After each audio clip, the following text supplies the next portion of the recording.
These are 3 fun salads that my daughter loves so much it had her saying this. Taste good. Another one. So this first salad is actually inspired by my mommy because she used to make this pretty much. It was the only vegetable that I would see at all the cookouts that we had growing up.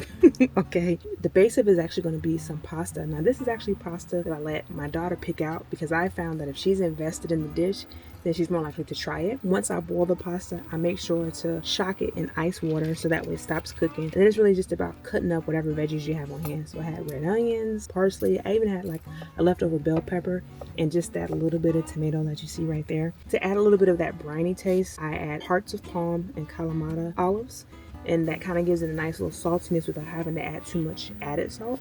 Now I switch it up a little bit in that I add one of my favorite vegetables, broccolini. I love it because it's so tender, and just like I cook that pasta, I boil the broccolini in salted water, then I shock it in a bowl of ice water just to stop it from cooking and make it look how tender that looks, and it still keeps that nice vibrant green color, which makes you want to eat it right before you chop it up. Now listen to this. This is even before we even get to the salad. She's already chomping at the bit.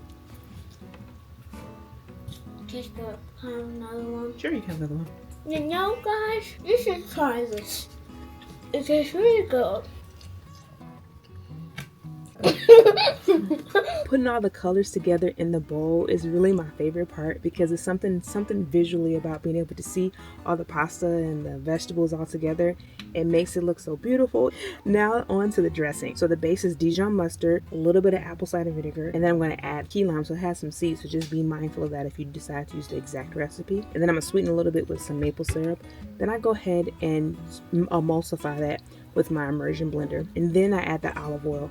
That should make this nice creamy vinaigrette, and it tastes so good. This is like my base vinaigrette, my maple Dijon vinaigrette, and it's beautiful. That color, it's creamy, it adds a nice flavor to it, and it perfectly complements, in my opinion, that pasta salad. Now let's see what Alicia says, because this is where we really get into the magic.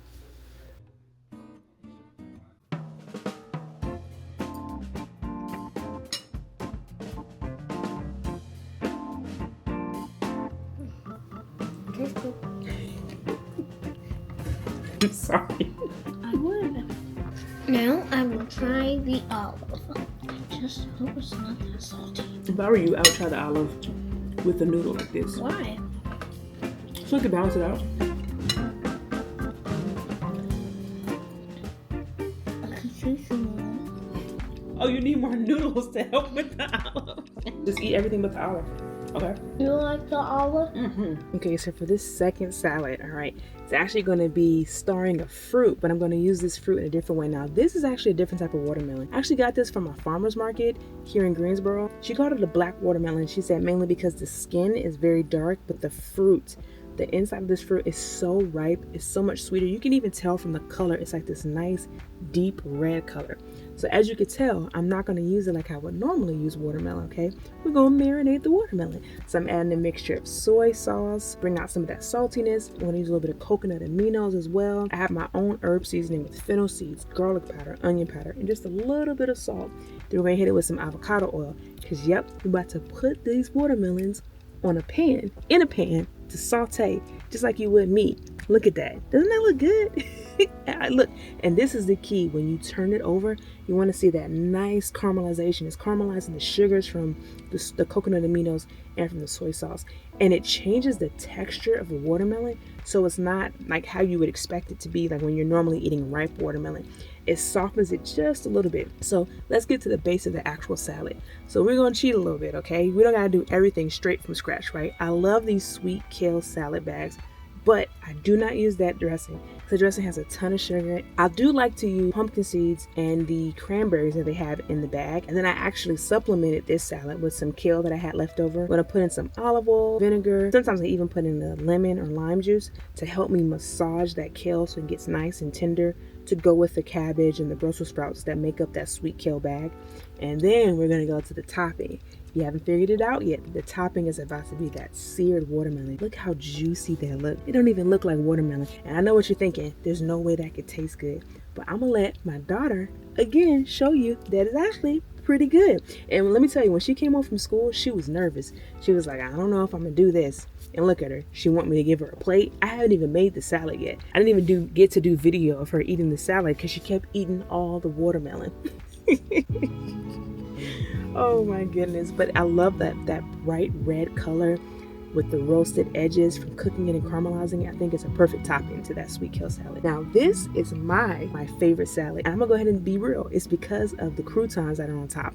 So when I was a kid, I always ordered Caesar salad. If I had to get a salad, I always wanted Caesar salad because I wanted those croutons and the cheese, the croutons and the cheese. But you know, I realized that croutons are actually pretty easy to make. So this is actually a day-old sourdough bread. And all I do is cube it, and I add my favorite seasonings with some olive oil. So I use a mixture of garlic powder, onion powder. I'll make sure I put all the steps in the description so you guys can know how to make your own. Now the base of this salad is going to be romaine lettuce because it's kind of like a Caesar salad.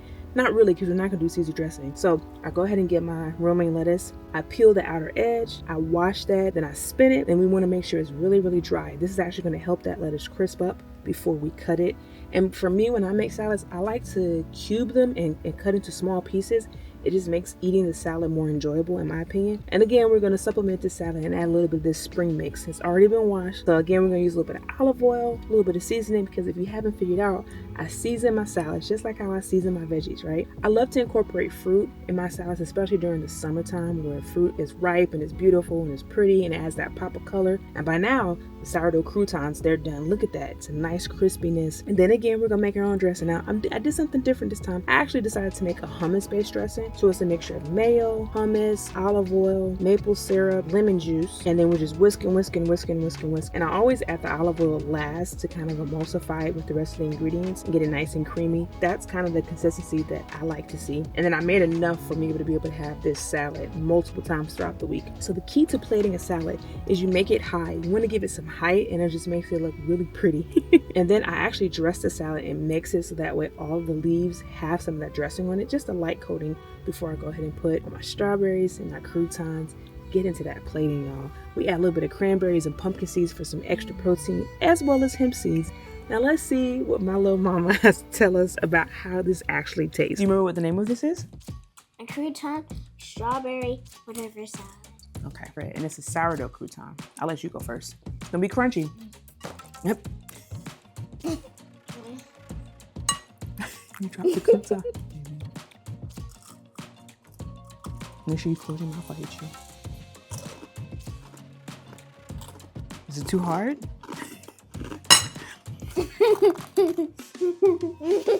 It's the crouton. I told you it's hard.